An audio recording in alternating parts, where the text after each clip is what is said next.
नमस्कार, लंच का पंच में आपका स्वागत है। आपके साथ मैं हूं विनीत त्रिपाठी। भारत ने चतुर चालाक चीन की चाल समझते हुए स्टील सहित कई प्रोडक्ट्स के इंपोर्ट पर 3 साल के लिए टैरिफ लगा दिया। ये एक्शन सीधे तौर पर चीन को प्रभावित करेगा। इससे उसकी सस्ता स्टील डंप करने की जो पॉलिसी है उसको गहरा झटका लगना तय है, जबकि इससे भारत के स्टील कारोबारियों को फायदा होगा। समझते हैं क्यों ये इतना महत्वपूर्ण माना जा रहा है और इसके क्या फायदे भारत के लिए हो सकते हैं। भारत ने कुछ खास स्टील प्रोडक्ट्स पर 3 साल के लिए 11 और 12% का इंपोर्ट टैरिफ लगा दिया है। यह कदम चीन से आने वाले शिपमेंट में बढ़ोतरी को रोकने के लिए उठाया गया है। फैसले के तहत पहले साल ड्यूटी 12% होगी, दूसरे साल यह घटकर 11.5 हो जाएगी और तीसरे साल यह कम होकर 11% में आ जाएगी। दुनिया का दूसरा सबसे बड़ा क्रूड स्टील उत्पादक भारत है। दुनिया का दूसरा सबसे बड़ा क्रूड स्टील उत्पादक देश भारत है, लेकिन चीन से सस्ते स्टील इंपोर्ट में बढ़ोतरी के कारण हम जूझ रहे हैं। इस ट्रेंड में एंटी डंपिंग की चिंताएं बढ़ चुकी हैं और घरेलू स्टील बनाने वाली कंपनियों पर प्रेशर पड़ रहा है। सरकारी गजट में छपे इस मेजर में कुछ विकासशील देशों से होने वाले इंपोर्ट को छूट दी गई है। हालांकि चीन, वियतनाम और नेपाल पर यह लेवी लागू होगी। यह स्टेनलेस स्टील जैसे स्पेशल स्टील प्रोडक्ट्स पर लागू नहीं होगा। मंत्रालय ने बार बार कहा कि हम नहीं चाहते कि सस्ते इंपोर्ट और घटिया प्रोडक्ट्स की वजह से घरेलू स्टील इंडस्ट्री को नुकसान हो। ऑर्डर में कहा गया है कि directorate general of trade remedies यानी कि डीजीटीआर ने इंपोर्ट में हाल ही में अचानक तेजी से और बढ़ोतरी पाए जाने के बाद 3 साल की ड्यूटी लगाने की सिफारिश की है।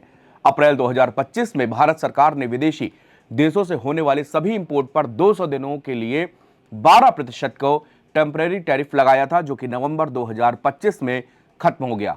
अप्रैल 2025 से लागू 12% सेफ गार्ड ड्यूटी से स्टील का आयात महंगा हो गया। इसका असर यह हुआ कि सस्ता आयात खासतौर से चीन से कम हुआ है और घरेलू मिलों को कीमतें बढ़ाने की ताकत मिली है।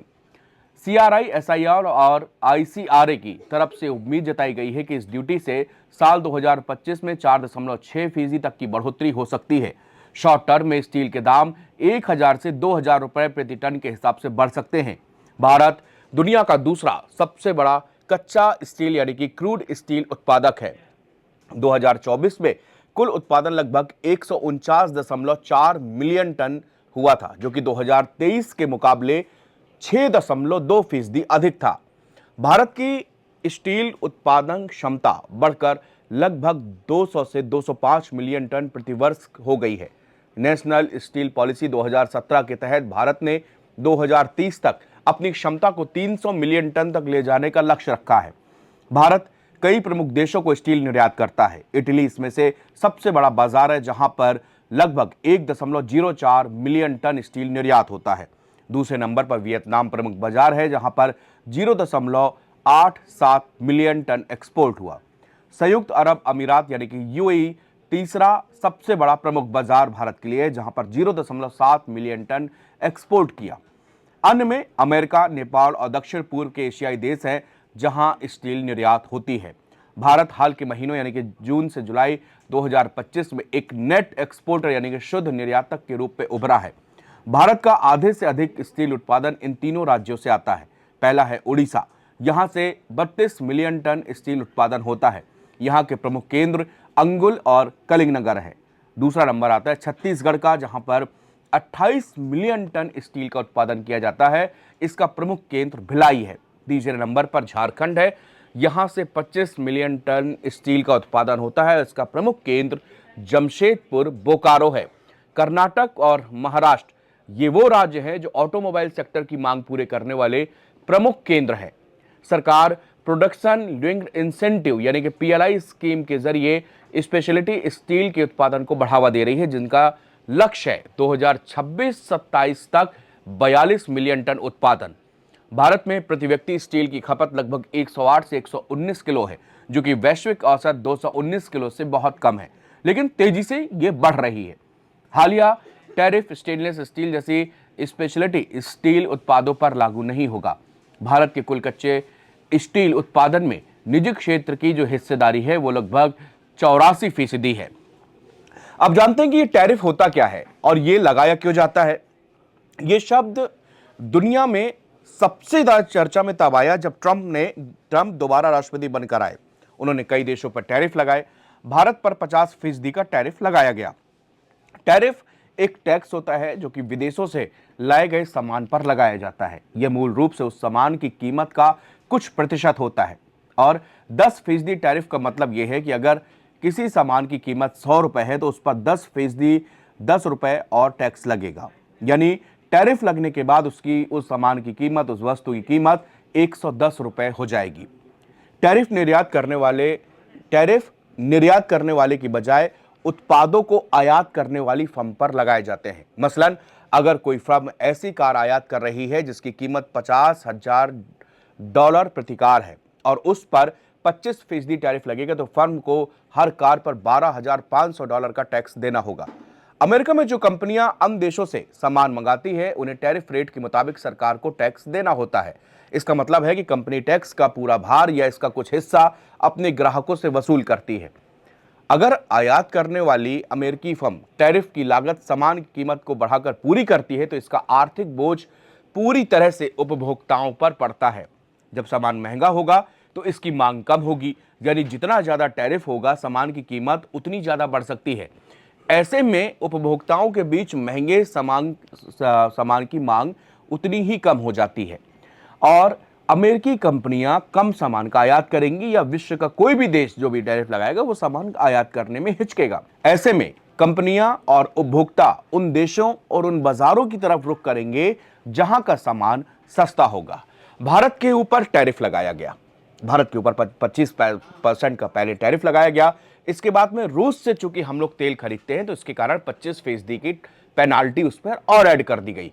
इसका असर ये होना था कि भारत से जो भी सामान हम निर्यात करेंगे हमको उतना महंगा वहां पर टैक्स सरकार को देना होगा। अब भारत के सामने एक सबसे बड़ी समस्या थी कि अमेरिका जैसा बड़ा बाजार उसको कहां मिलेगा और इस टैरिफ की मार से भारत की इकोनॉमी और यहां की जीडीपी पर सीधा असर पड़ना तय था। लेकिन भारत ने प्लान बी और सी के तहत काम किया। उन टैरिफ की लगाने की वजह से हमने अपने निर्यात को दूसरे देशों की तरफ मोड़ा, दूसरे छोटे छोटे देशों का रुख किया और आज हम लोग इस चीज में सक्सेस हुए और भारत का निर्यात बिल्कुल भी डगमगाया नहीं और हूबहू वैसे ही चल रहा है जैसे पहले चल रहा था। लेकिन अमेरिका के अंदर क्या हुआ, इस फैक्टर को समझना बहुत जरूरी है। पिछले दिनों अमेरिका की संसद में बहुत सारे सीनेटर्स ने एक आवाज उठाई कि आप जो है भारत के ऊपर इतना भारी टैरिफ लगा रहे हैं जबकि उनके पड़ोसी देश यानी कि बांग्लादेश और पाकिस्तान पर आपने टैरिफ कम लगा रखे हैं। इसकी वजह से भारत एक तो रणनीतिक रूप से, कूटनीतिक रूप से अमेरिका से दूर जा रहा है और वो उनके नजदीक जा रहा है जो कि अमेरिका के दुश्मन है। सीधे सीधे उनका इशारा ये था ट्रंप को कि जब से आपने टैरिफ लगाया है तो भारत का झुकाव चाइना की तरफ, भारत का झुकाव रशिया की तरफ ज्यादा हो रहा है और ये कारण है कि भारत अमेरिका से दूर होता जा रहा है। जबकि भारत लोकतांत्रिक रूप से बहुत मजबूत देश है और अमेरिका और भारत के एक जैसे वहां के रिश्ते हैं और इन रिश्तों की हमेशा परवाह की जानी चाहिए। दूसरा फैक्टर आता है कि अमेरिका में समारोह में बेशुमार बढ़ोतरी। आपने जब वहां से निर्यात घटा और जब टैरिफ के कारण अमेरिका में चीजें महंगे होने लगी तो इसका सीधा भी असर पॉलिटिकल मामले में ट्रंप के ऊपर पड़ने लगा। वहां के सांसदों ने कहा कि महंगाई इतनी बढ़ चुकी है कि आम अमेरिकी इसकी मार झेल रहा है। इसके उलट ट्रंप का यह दावा है कि उन्होंने इस टैरिफ के जरिए इतना पैसा कमाया है कि वो देश का कर्ज भी भर सकते हैं, वो बाकी दूसरे भी किसानों के लिए भी पैसा खर्च कर सकते हैं और टैरिफ इसीलिए हमारी लाभकारी योजनाओं का हिस्सा है। ट्रंप अपने फैसले से इतर नहीं हुए और यही कारण है कि अभी तक भारत और अमेरिका के बीच की ट्रेड डील भी रुकी हुई है। 6 दौर की बातचीत के बाद भी फाइनल रिजल्ट अभी तक नहीं आया है। भारत का भी कहना है कि जब तक आप टैरिफ को घटाकर ही आगे बातचीत बढ़ सकती है, यानी कि जो आपने 25% की पेनाल्टी लगाई है उसको आपको खत्म करना चाहिए। लेकिन अभी तक फिलहाल ट्रंप इस तरह से किसी भी मूड में फिलहाल नजर नहीं आ रहे हैं। शुक्रिया।